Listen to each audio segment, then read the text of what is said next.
Everybody, we're back with another interview. Our next guest started running at a fairly young age, started competing seriously, probably before most people had some success in middle school, some more success in high school, and some success in college.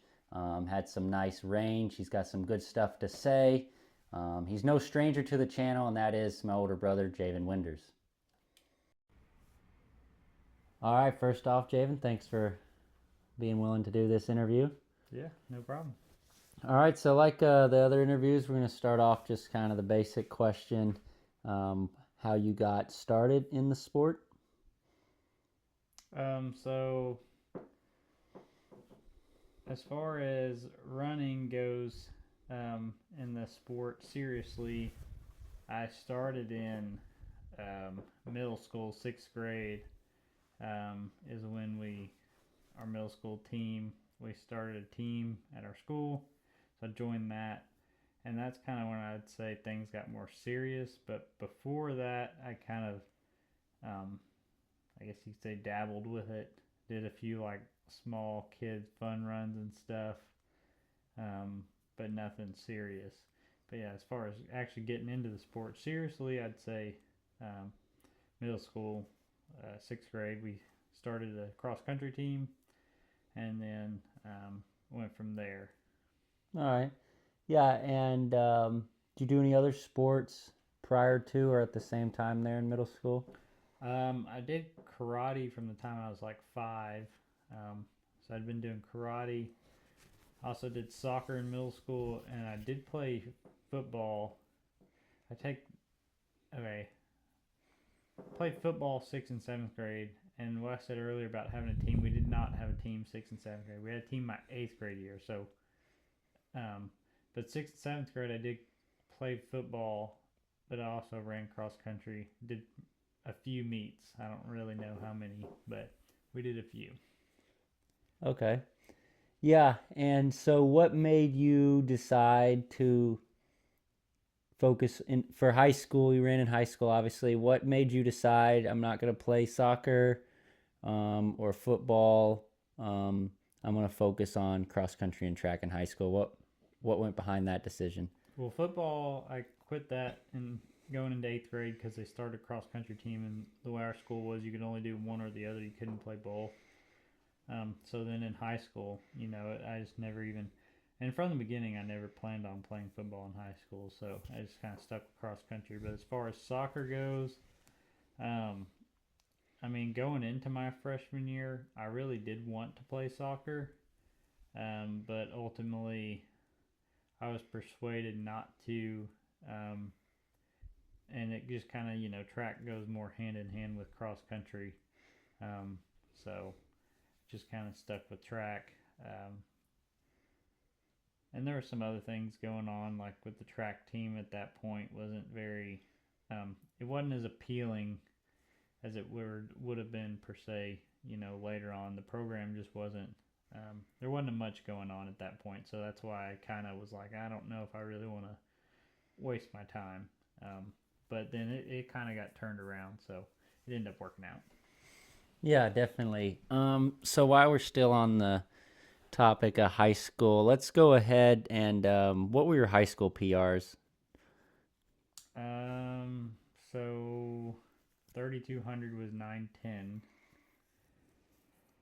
5K in cross country was 15:15, and then the mile would have been 4:16 or 15. I don't know, somewhere around 4:16, maybe 4:15. I can't remember exactly. It's a little foggy. And then 800 would have been 1:55. Okay, so yeah, those would have been obviously run towards the end of your high school career there. Um, was there anything in high school, a moment where you kind of felt like there was a switch, or do you feel like it was just kind of a long build that finally all paid off, or was there something that you kind of mentally made a switch that I'm going to be I want to be pretty good, because those are some very respectable times, even today. And that was, you graduated high school in 2016. So what kind of went into that? Was there a switch, or just something you felt that was kind of a long time coming? I mean, a little bit of both, I guess. As far as memorable stuff, I remember when I ran 9:10 my junior year in the 3200. Um, and then another time that kind of I guess I was already doing pretty decent at this point, but I ran 155 in the 800. I'd been running 159 for like 2 track seasons. I couldn't seem to get past it, and then one race it just happened 155, and then it was kind of a switch in my mind of like, oh wait, kind of a switch of how I thought about speed and as far as having speed or not. And it's kind of something that I'd always wondered, but I felt like I kind of switched my mentality on, I've actually got some decent speed. Maybe I should, try to use it. So. Okay. Yeah. And we know you ran in college at University of Southern Indiana. So first off, at what point did you have the desire to run in college? And then at what point did it seem realistic? And then after that, just kind of what went into the process of picking a college and why you finally landed on Southern Indiana. So kind of multiple questions there that kind of build on each other. I guess from a young age, I'd always kind of had the thought of it'd be cool to run in college. I think like my 8th grade year of middle school was the first time I thought, oh, this is pretty realistic, because I had a pretty good season my 8th grade year, and I just kind of thought, well, if I could just stay, halfway relevant to what I was doing then, with a slow progression, I felt like it was a very realistic goal to run in college. Now, whether that would have been somewhere good or not, who knows? But I thought, well, I could at least make it somewhere. And then as high school went on, especially my junior year, I really felt like I had a chance to run somewhere decent.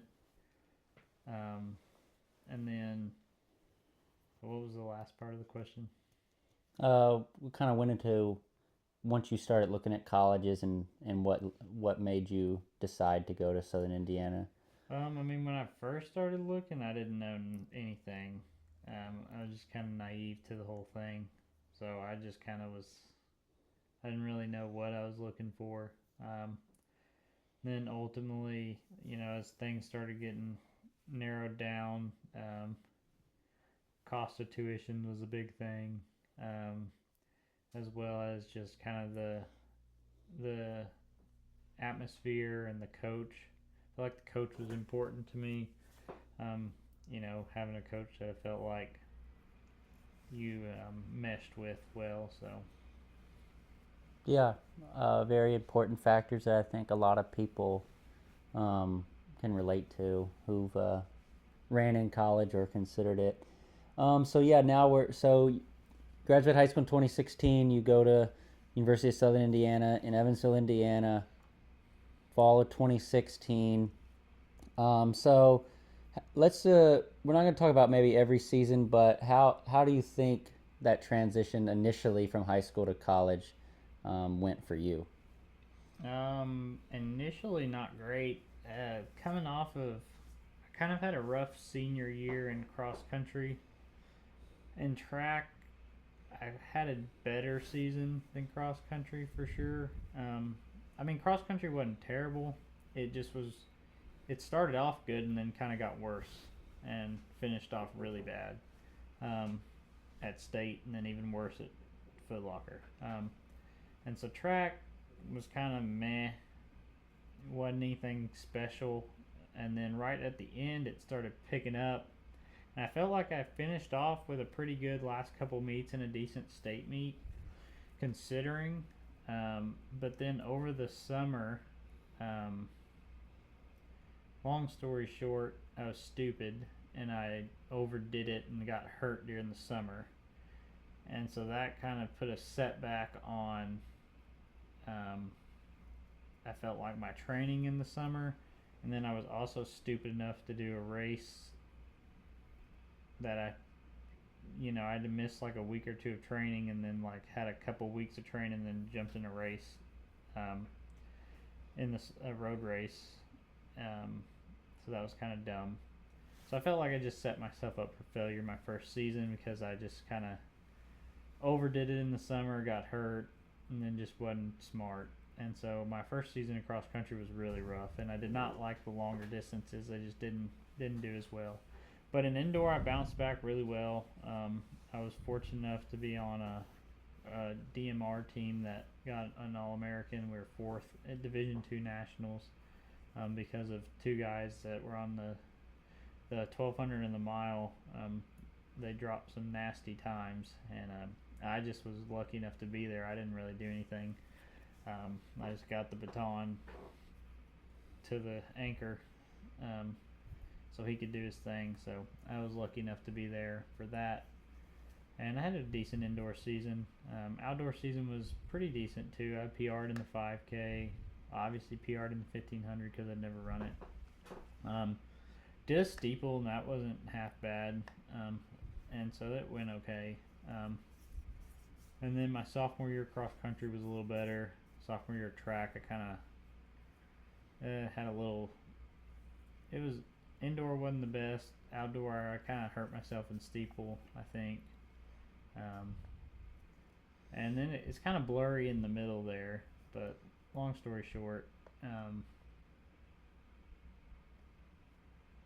my last year, I did the steeple again after not doing it for a couple of years, and we made it to conference and didn't do half bad. I did a last chance meet and PR'd, but some of the seasons kind of get mixed together. But I had a couple good seasons, couple bad seasons. But Yeah. So you mentioned you got off to kind of a rough start there, leading into your first semester, and then your first semester was rough and kind of got worse. But then you turned it around.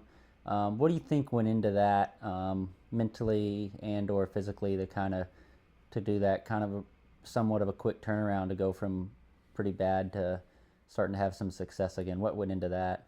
I think a lot of it was, I took a proper break. Just kind of took a break from it, let my body rest, recover, and then when I got back into it, I felt like mentally I kind of had reset there when I took the break, and I don't know, I was just, indoor track being something new. I mean, we did a few indoor track meets in high school, but I feel like a full season is kind of new, exciting, and I think just going from cross country to track, just a different season. Something about it mentally, it's just different. So it's kind of easier to reset, I guess, than indoor track to outdoor track's not as easy to reset if something's going bad. It just kind of seems like it spills over at that point. But Yeah, for sure.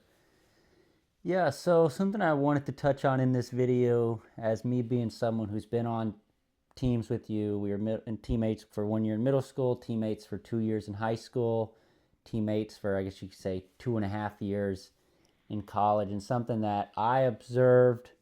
Obviously, you ran some good stuff, but outside of that, you seem to be a really good teammate, a really big team guy, and not everybody has that. So what kind of would be, maybe when you were on these teams, middle school, high school, college, what was kind of your philosophy on when it come to being a teammate and encouraging others and just kind of keeping a good team culture? What kind of would be your philosophy on that and how you were so good at that? I mean, I never felt like I was competing against teammates when I was in a race with them. I know a lot of people do, but when I was like in a race, whether it be track or cross country where there's other guys wearing our uniform, I never felt like I was out there racing them. I felt like,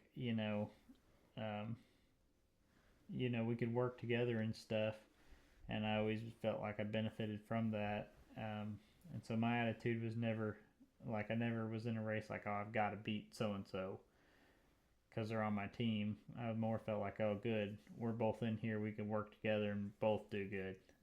And then however it works out at the end, I mean, like, we're kicking at the end of a race, yeah, I want to beat everybody that's around me, but I'm not single-handedly picking out my teammates feeling like I have to beat that guy. So yeah, that kind of was my thing on it. And then I just always enjoyed doing workouts with other people. I never really felt like I needed to be in front of somebody in a workout, or I was too good to do a workout with somebody. If the coach put us in a group, I always felt like, I like being right there in the pack. If I needed to lead a rep, I could, but I always liked being in a 2-3 spot, just kind of sitting there in a pack, doing the workout together, holding the pack together. But yeah. Yeah, that's good. I don't know if any of my high school athletes are watching this video, but hopefully they can listen to that, because certainly I think anybody who's been in the sport has been around people that get too caught up in racing their teammates and only their teammates, and that's obviously not a good thing. So yeah, it's good way to put it. You definitely did a good job at that. So still talking here about college. Was there you mentioned the All-American, but is there any other races that really stand out to you that just a really good memory? We had a couple DMRs my freshman year that were really fun. Grand Valley was fun. Conference was fun. Obviously, Nationals was fun. Another race that kind of stood out in my mind, my very first steeple ever. I felt like I did halfway decent, and I thought it was going to be a lot easier than it ended up being. Kind of gave me a false sense of hope, but that first race was fun. I also remember I ran a pretty good 1500 at a last chance meet one time. That was pretty memorable because I threw up afterwards, and I never throw up. I've only done it a couple times, and both times I PR'd in a 1500 when I did it. The other one was at Grand Valley outdoor. Let's see. Had some good races at conference before. I scored in several events at different times in conference indoor. Outdoor, I've scored in a few as well. Yeah. All right. Yeah. So you don't run anymore, but when you were running, so kind of switch. This is a question I like to ask people. What was like your go-to shoe for just training runs? There at the end, it was the glycerins.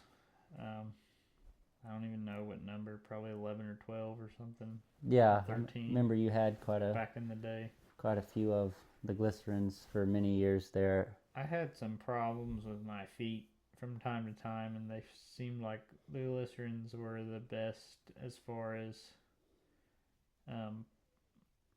not agitating that. I've had plantar fasciitis one time. That was no fun. Had that during track season. I raced with it and everything, but it wasn't as much a hindrance while you were running. It was just more like you'd be miserable afterwards and the rest of the day. And then when you first got up in the morning, the first time you put your foot on the ground and put weight on it would be excruciating, but I feel like the glycerins kind of cushioned more. So that's probably what I ran into most. Yeah. And then what would be your favorite, if you had to pick one workout, your favorite workout? Probably the Rojo workout. You want to briefly describe that for Yeah, and you may have people? to interject because my mind may be a little foggy on it. I'm thinking we did like a mile at probably 3K pace or 5K pace. Probably more 5K pace. We ripped a mile. I know that. I know some of the guys on the team were pushing their PR in it. Unfortunately, yeah. But I don't. I want to say we were doing like a low, it was sub 5. Well, way under 5. Yeah, probably 440s. I was thinking one time we were probably 430s. Yeah, sometimes they were faster than others. Anyways, we'd rip a mile, and then you'd have a minute or something. Yeah, it was short recovery. It was like a minute, and then you had to do 6 minutes of tempo. Tempo. Which 6 minutes of tempo ended up being over a mile. Yeah. We generally were running like 5:0 pace on that. Yeah. I think a lot of times it was 5:0 something to 5:10 pace. I don't ever remember it being slower than 5:10. No. So you're doing over a mile at 5 something pace. Another minute break, then you do a 1200, and that was normally cranked down quite a bit.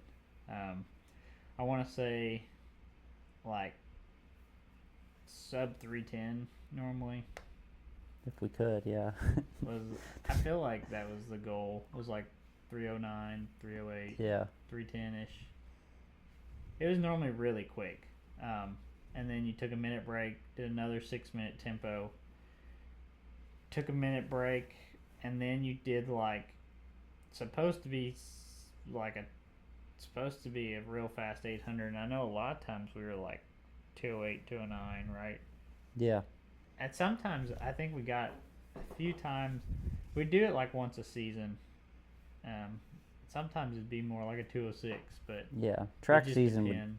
would be a little faster in cross Yeah. naturally. I think one time we did under. I'm wanting to say I did like a 202, 203 one time, Yeah. but I don't know if I think it was just once. But yeah, it's pretty quick. Ideally around 205, but sometimes it is closer to 210.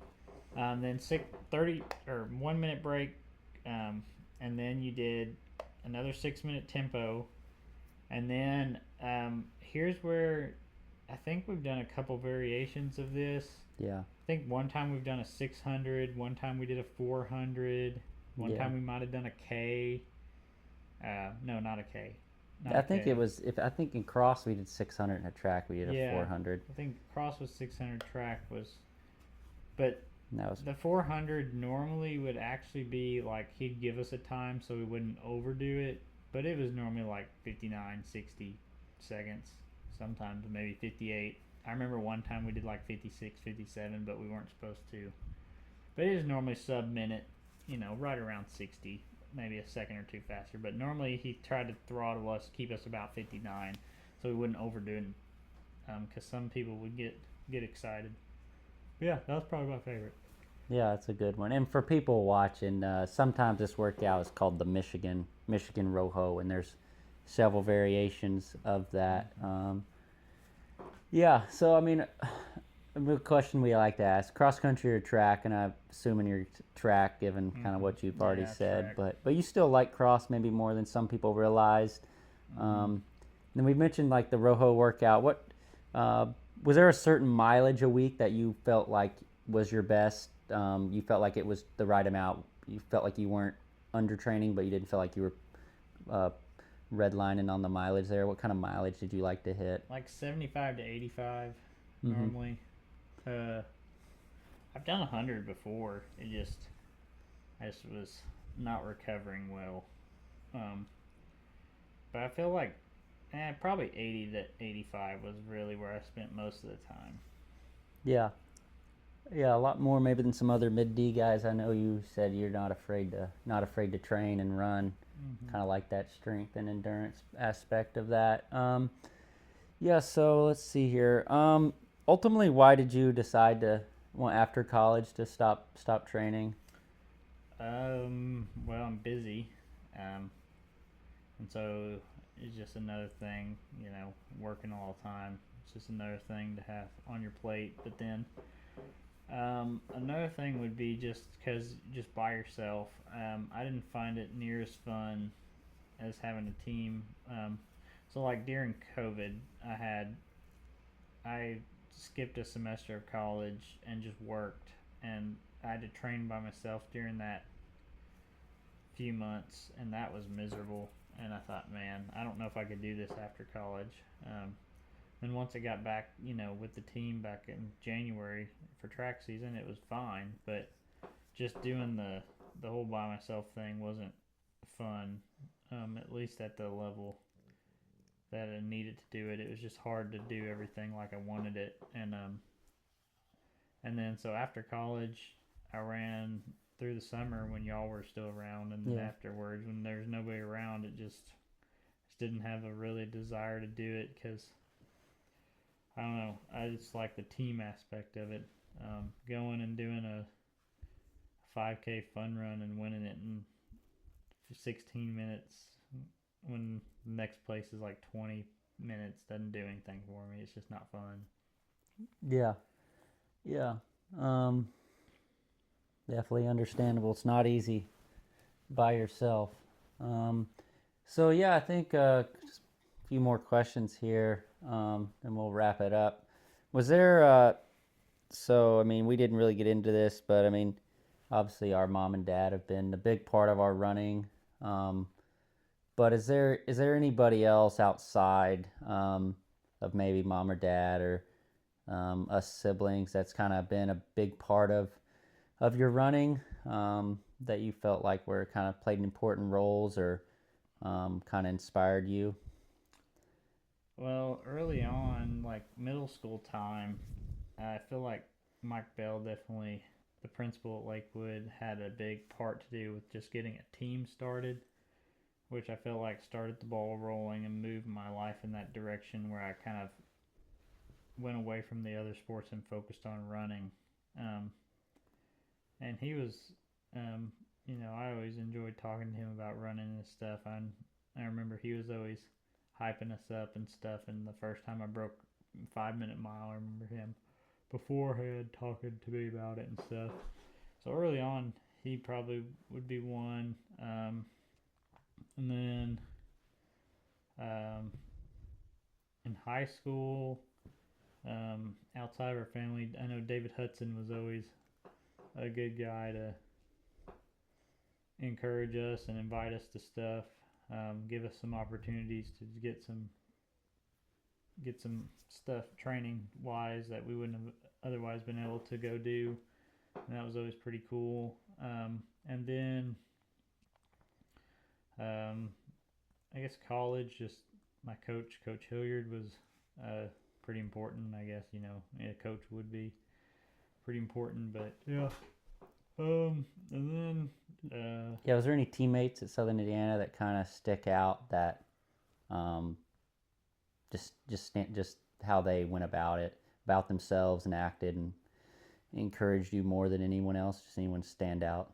um, I mean, back when I was a freshman, probably Chase Broughton, and he's a pretty good teammate and leader. And then he was later a coach, um, like my junior year or so, Yeah. maybe. I Yeah. don't know.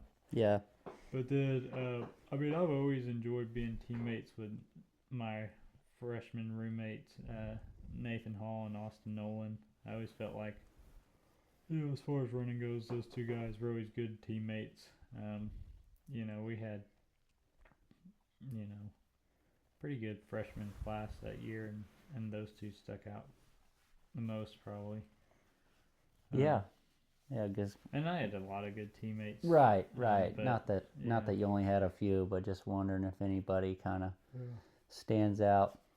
Yeah, and then I think let's see here, maybe one more question. If you're gonna be a spectator, um, do you prefer watching cross country and track? Because I know you still kind of enjoy watching some of it or going to some of our races or Yeah, I guess some local stuff if you have the opportunity. What would you prefer?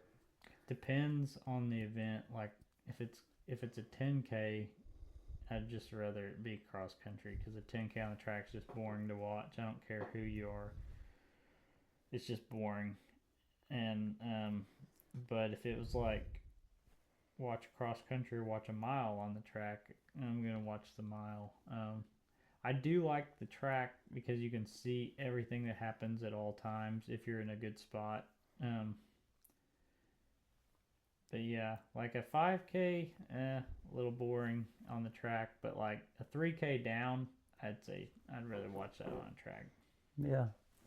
And then one final question, almost forgot, was just something we're going to ask everybody. We've asked everybody so far. I'm going to keep asking. What would be your number one advice to a new runner? You can only give them one advice. Just a new runner, it doesn't matter. Maybe they're just starting out in high school, or maybe they're deciding to get into running and they're in their 20s, 30s, maybe much older. But regardless, they're a new runner.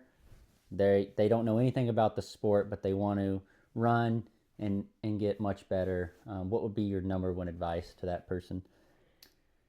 I'd say figure out why you're doing it. Like, what's your reason, and just kind of double down on that. Figure out what makes you, um, like, what's the reason you're doing it? Why do you enjoy doing it? And like, what's that reason? And just really focus and double down on that. You know, you know, you got to have your own reason. You can't be doing it for somebody else, or that'll eventually burn out. Yeah, that's a really good answer. So yeah, we're gonna call the interview there. That was some good stuff. So we thank Javen for doing the interview. If you've been watching our channel for a while, Javen's no stranger to the channel, but it's nice to kind of get some good information out of there, and hopefully we can all learn something from some of their good answers. So thank you. Thank you. Run fast, mow grass.